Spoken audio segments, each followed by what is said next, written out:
Hello and welcome back to the Argyle HR Leadership Forum, Trends, Talent Analytics, and Change Management. My name is Michael with Argyle.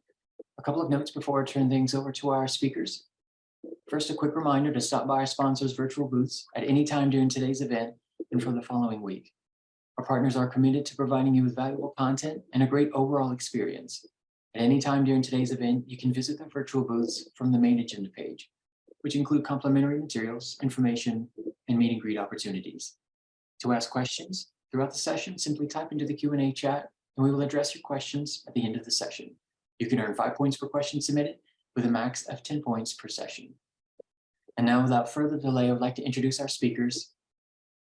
Shelly Kamenetsky, Talent Acquisition Manager, United States with HiBob, and Allison Slater, Director, People Management with TripActions. We're excited to have Shelly and Allison for their thought leadership presentation titled Improving the Candidate Experience to Attract Top Talent in 2023. Welcome, Shelly and Allison. Over to you. Thank you, Michael. Great to be here. Hi, everyone. As Michael said, my name is Allison. I lead people development or learning and development at TripActions. I did start my career in tech on the recruiting operations space. So I love talking talent acquisition and really excited to get to know you a little bit more today, Shelly. Yes, lovely to see all of you, and certainly thank you for having me. As Allison mentioned, my name is Shelly Kamenetsky. I am the talent acquisition manager for HiBob here in the Americas. I hate to even say this out loud, but I've been in talent acquisition for more than 20 years. Started out also in this kind of in the staffing space, and then RPO, and moved over to a large corporate environment. But yes, most recently having joined HiBob earlier this year to help us build out our team in the US. Wonderful. Well, thank you for being here today, Shelly. Excited to get to know you and your team a little bit more, talk about candidate experience. Let's start off with just very high level. Can you tell us a little bit more about HiBob, and then tell us a little bit more about your team in the US? Absolutely. So I'll give you my high level elevator pitch, if you will. But HiBob, certainly we are a startup out of Tel Aviv. We are looking to be that modern HRIS platform, really allow HR leaders to balance a really strong employee experience along with those traditional business processes. So truly an HR platform for modern HR companies. We're looking to be that platform, that digital solution truly that helps to retain talent, connect with people more efficiently, and then be agile enough to grow and scale as organizations grow as well. Wonderful. Yeah, and then with regard to the team here in the US, when it comes to talent acquisition, you're looking at them. I am the talent acquisition team here in the US. But we've got about 100 folks in the US, mostly some go-to-market people, probably half of them in our New York location and the other half remote, and adding more every day. And Shelly, I took a sort of sneak peek at your careers page, and it looks like you guys are hiring a ton and you're pretty globally distributed. I'd love to hear, you mentioned some in the US, some remote. How much are you bringing folks into the office these days versus working entirely remotely? So HiBob is largely a hybrid organization. Most folks are in office 2 to 3 days a week. I would say probably about 10% of our population is fully remote.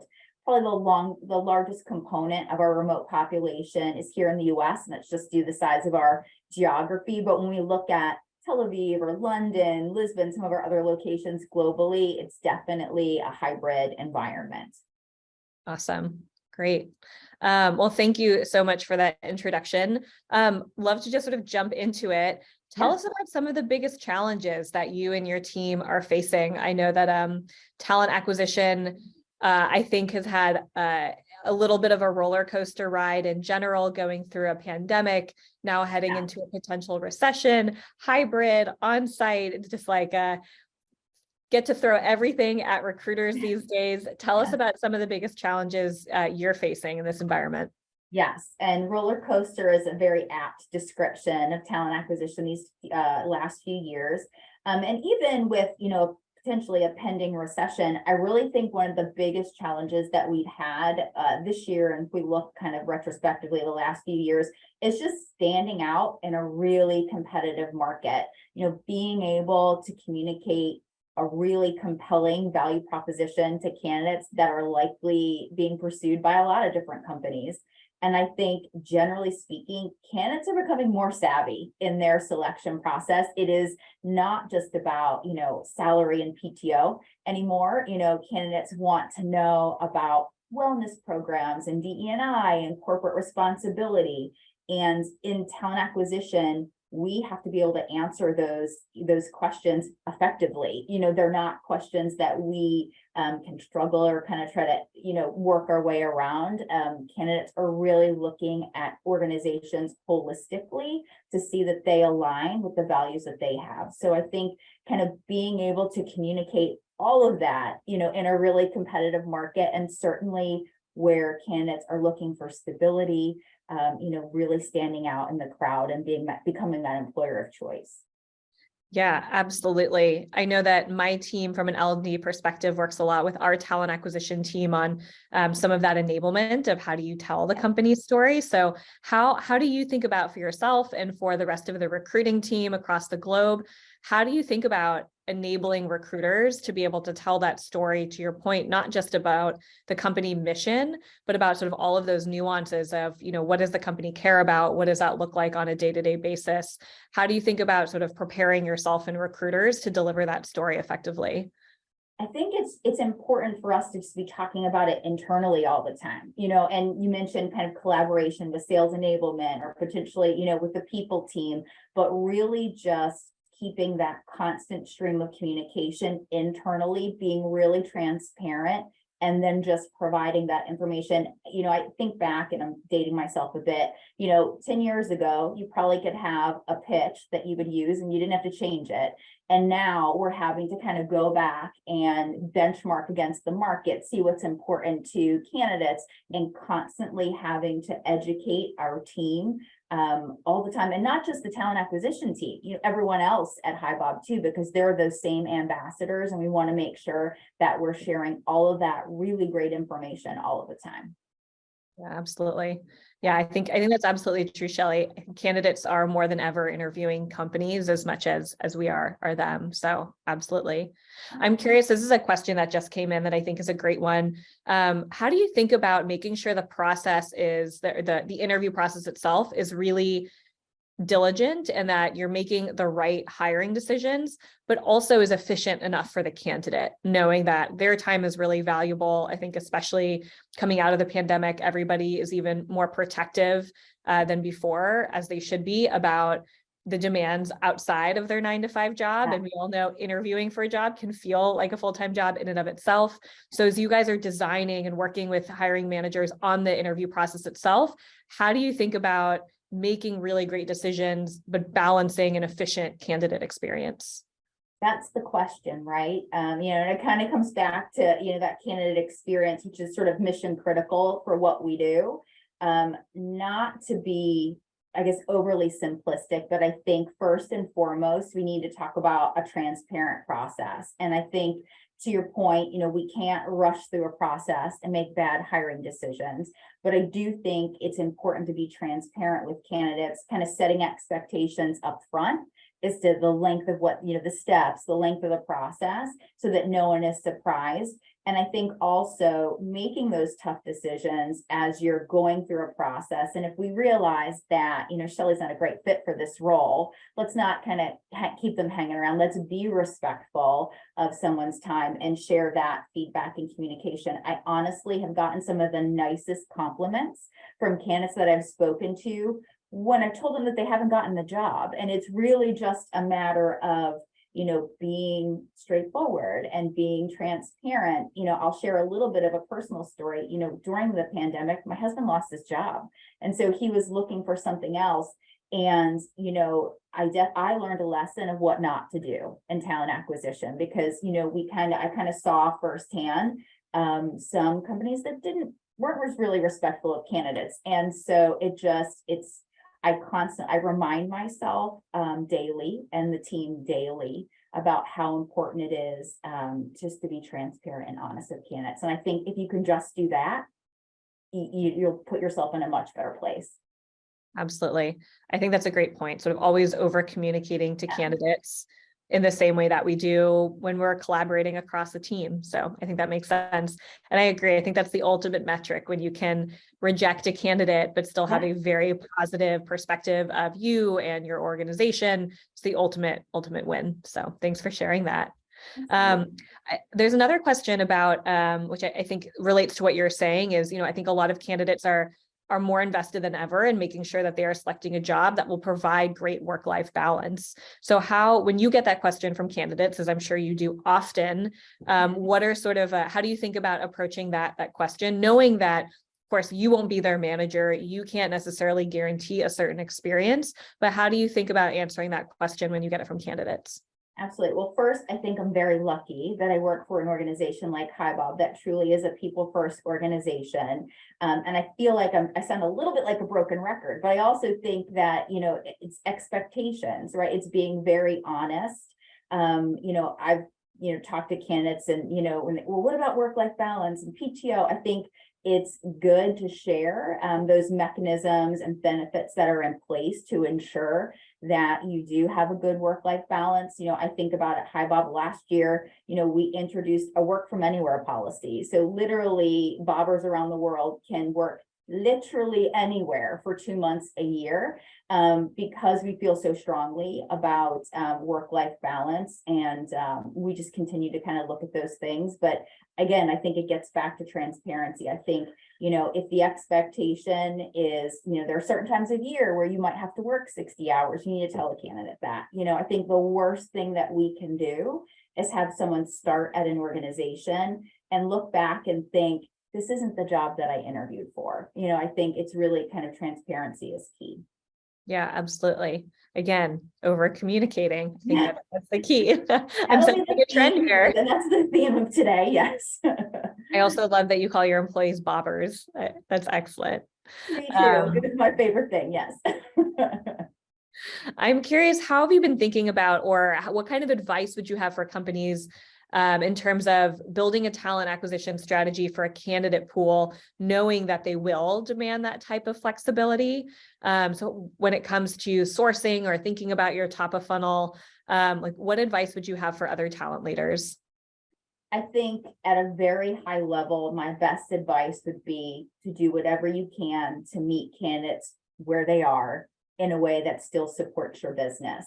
And if, the last few years have fundamentally changed how candidates look at work.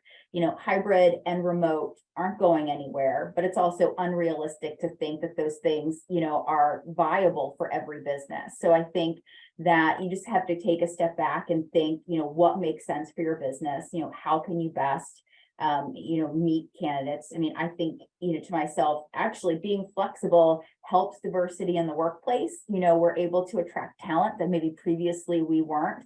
But I think that word flexible used to mean one thing. And I think, as the market changes, the definition is changing as well. And I think we have to look sort of internally to see, what does flexibility mean for our organization and what makes sense. Yeah. And probably also just being really, to your point, honest with candidates about where can you and can't you be flexible. Yeah, absolutely. That makes sense. Right. Yeah.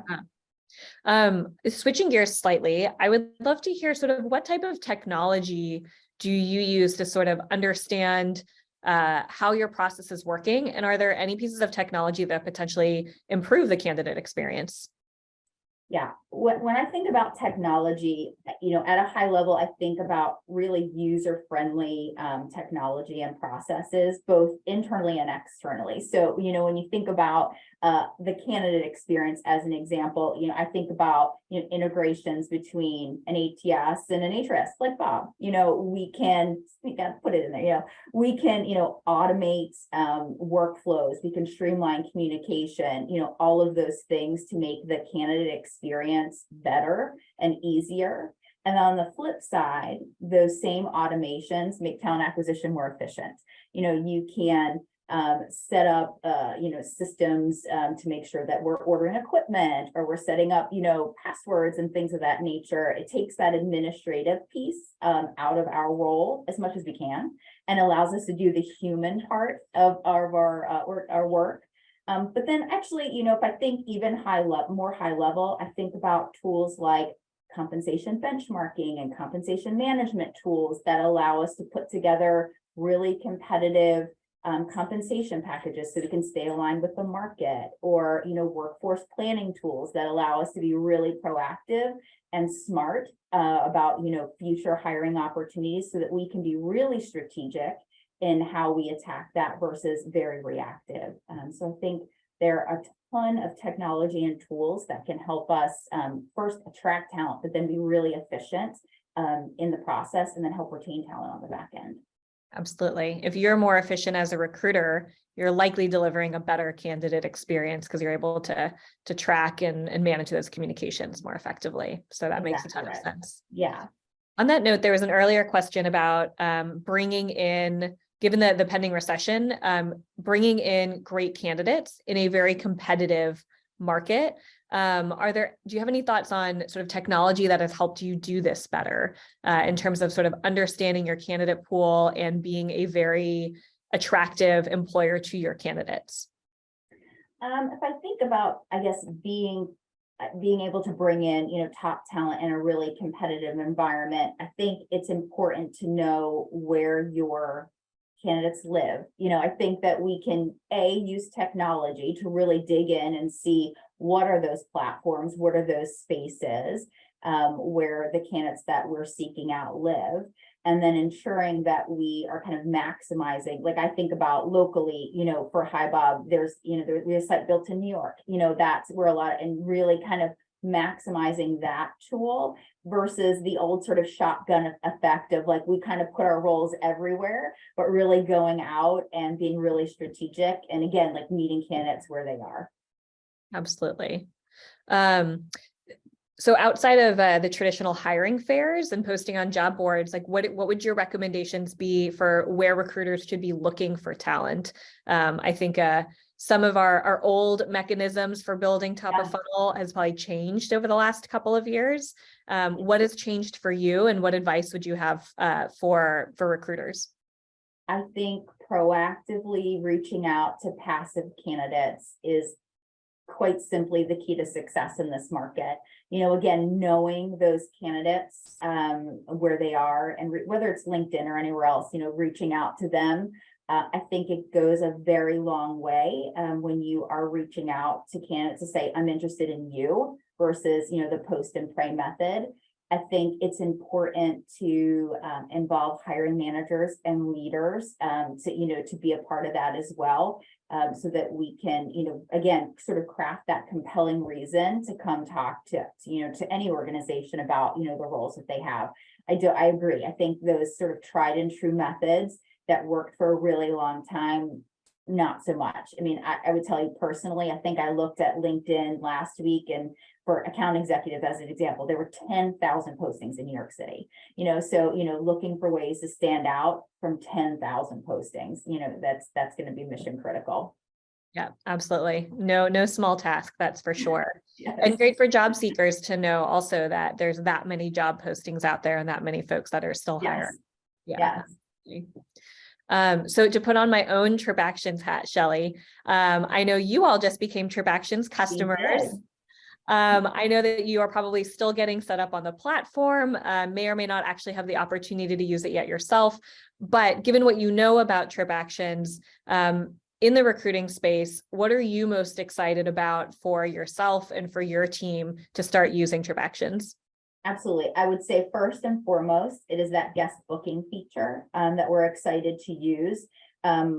Selfishly, on the talent acquisition and people side, it'll enable us to track that much more effectively than we have previously. But also, we've talked a lot about candidate experience today. Just to be able to give such a better, more personal experience versus the sort of old school back and forth. Let me send you 4 flights, and you kind of like all of that back and forth to schedule something. So I think that is something we're really excited about.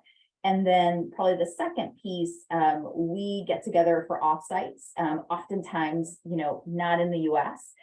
So being able to kind of more efficiently book and manage those trips, I think will be really impactful for us as well. So really excited to do it. Yeah. Awesome. I will say that guest booking feature for candidates is quite the game changer. Not as much back and forth, no more spreadsheets. The thing that I really appreciate about it too is that candidates don't have to go into their own pocket to front their travel expenses, which, to your earlier point, from like an inclusive lens, that's really important and a really big deal for candidates. So Absolutely. awesome. Well, we're excited for you to dig into the platform more. I appreciate you sharing that. Yeah. Awesome. This is an interesting question that came in, not technology related, but I think it's a good one while we're talking about inclusion. There's, I think we talk a lot about people being overqualified for jobs. And if someone is considered overqualified, but wanting to better benefits or culture, like how do you look at sort of someone who's coming in potentially as overqualified, who's still really excited to be a part of the team? Any advice for those job seekers or for the recruiters who are looking at those types of candidates? I think that's a very interesting question. It is an interesting question, and I think it's a really nuanced question because I think it's absolutely sort of a case-by-case situation. Like someone's why can really make all the difference there. So I think, with that and what I've encouraged, my teams in the past to do is to have those conversations. I mean, like in transparency, I think, if you've got someone who was a VP of sales and they're, applying for, a customer service role, I think that we can certainly make some kind of high level decisions if we need to. But I do think that, again, I mentioned it earlier, the last few years have changed people's perspectives about work and what they want to do and work-life balance and what that means. So I think now more than ever, we have to consider that there are other reasons that, someone may be considering a role. So I would encourage people when you can to have those conversations. And again, like I think it's fair to say, most candidates will be really honest about what they're looking for and what matters to them. And based upon those really authentic conversations, you can determine, if it makes sense for your organization to move forward. And then I've even had situations where I talk to someone, it's like, maybe they're not a fit for this role, but this person is great for our culture. And then there's another place that you can bring them on board. So I think that you can identify, talent, maybe for other opportunities as well. Yeah, absolutely. And it's interesting, Shelley, because I think, you certainly have that perspective because this is your area of expertise. What advice would you have in sort of helping hiring managers understand how the landscape has changed, who may sort of still might be sort of operating in the 2019 pre-COVID world of how we think about hiring and candidates? How have you helped sort of change the mindset of some of the hiring managers that you partner with? It's relationships, it's staying really, really close with hiring managers. You mentioned it earlier, over communicating, just like a candidate would communicate their why. As in talent acquisition and recruiting, it's our job to communicate that why with hiring managers.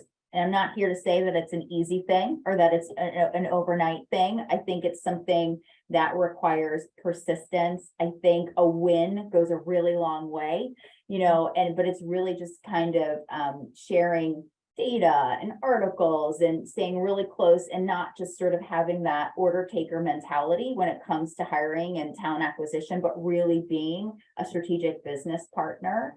And just keeping at it so people listen. Yeah, absolutely. Being an advisor, not an order taker. Oh, super important. Yeah. I love this question that someone asked around how do you persuade leadership to improve the candidate experience? I'm not sure if that means put more dollars towards it or just think about it more holistically.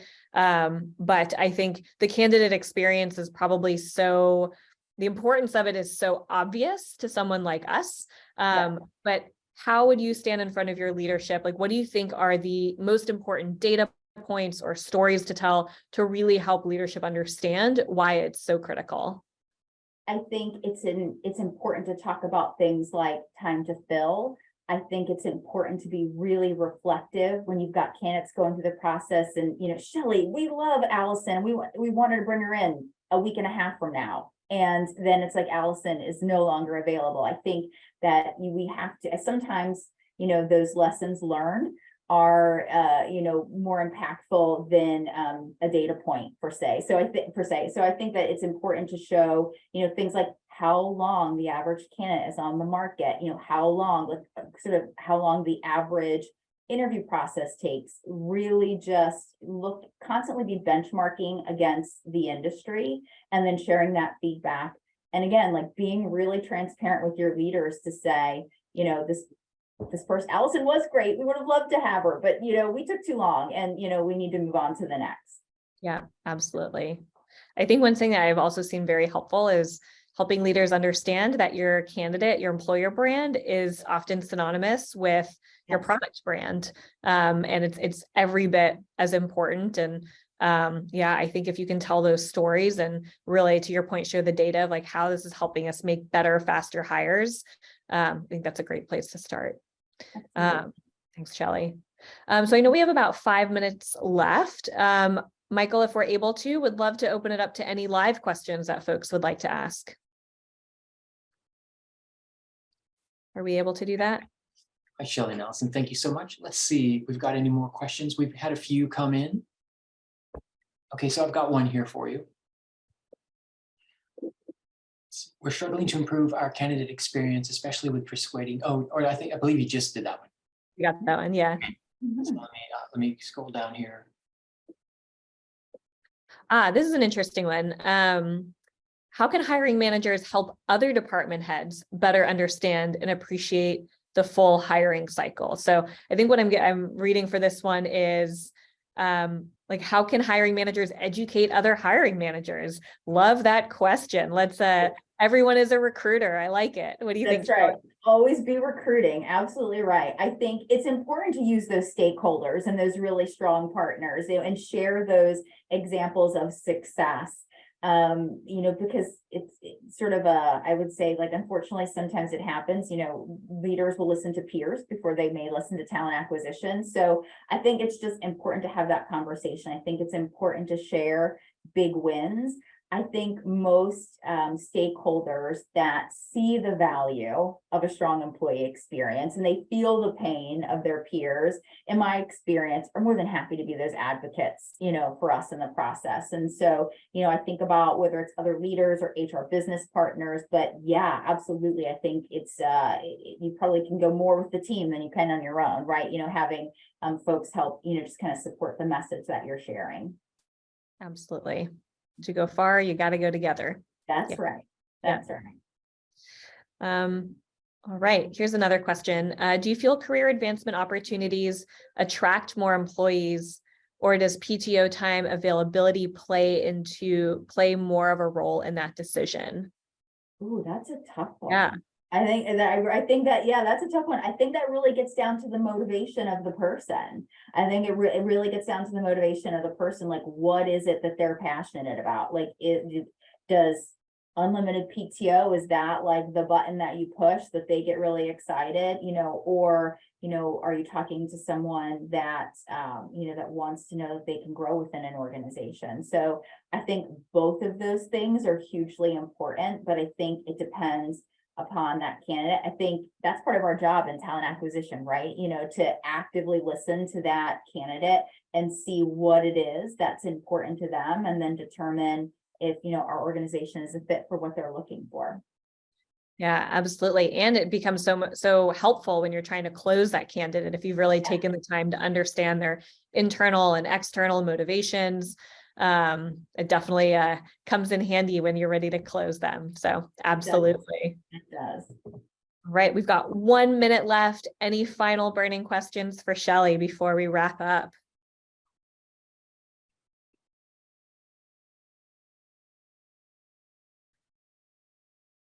All right. I think we've covered everything. You answered everyone's questions, Shelley. Congratulations. Thanks. Well, thank you all so much. If you're interested in getting in touch with Shelley, Also a call out, I believe HiBob is very actively hiring right now. So if you or someone you know is a candidate themselves, check out HiBob. TripActions is also hiring. If you are interested in getting in touch with either of us, I believe our LinkedIn information is available. And if you're interested in learning more about either HiBob as a platform or about TripActions, I know for TripActions, you can reach out to webinars@tripactions.com and we can get you set up with someone to learn more about that candidate booking feature as well. That's right. All right. Thank you all so much. Appreciate your time. Thank you so much for sharing your wisdom with us, Shelley. Oh, thank you. Happy to be here. Thank you, Shelley and Allison. This was wonderful. We appreciate you both being here. I also want to thank everyone for joining us today for a fantastic thought leadership. Now, this session, along with all of today's content, will be available on demand following the event.